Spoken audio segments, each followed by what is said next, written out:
Evacuations underway right now in several Georgia counties as two massive wildfires continue to tear through the southeastern part of the state. One of those fires now bigger than Manhattan and still spreading. Let's get out to Mills Hayes, who is live on the scene just north of the Florida border. So, Mills, crews unable to really contain much of either fire right now. That's right, Nicole. And in fact, this Highway 82 wildfire actually grew by a lot. It grew by 10,000 acres over the weekend, and it has more than doubled. And this area right here actually used to be a lush pine forest. Now it has been ravaged by these wildfires.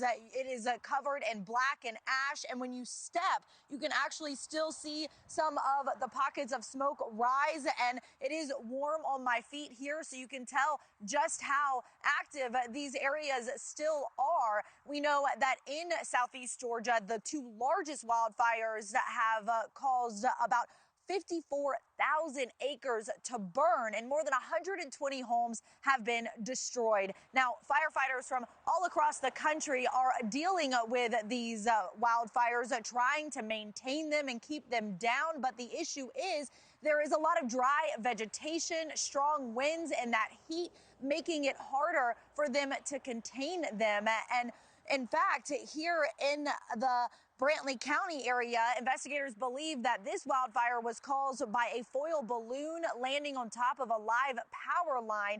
The evacuation zones have expanded, leaving hundreds of people seeking shelter, staying with family and friends or in those shelters. Now, there has been donations that have come in, food, clothes for people who have lost their homes, as well as for those first responders that are on the fire line. But there is still a lot of uncertainty as these wildfires grow, and people are concerned that their homes could be next. Now, I did speak with one woman who lost her home, and she says that it's likely more homes that have been lost than we actually know of, because she was actually living in a shed that she had converted into a tiny home, and she rushed to get some of her things out. But not everything that she had inside that had sentimental value was able to be saved.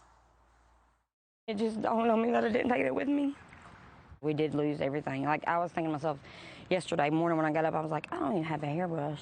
That's the main thing, is having a place to lay your head. You know, we don't have that now. A lot of people don't have that. Bless everybody who don't, you know what I'm saying? We don't know where we're going to lay down tonight. And that's hard to tell your 11-year-old, you know. That's hard for him to have to face.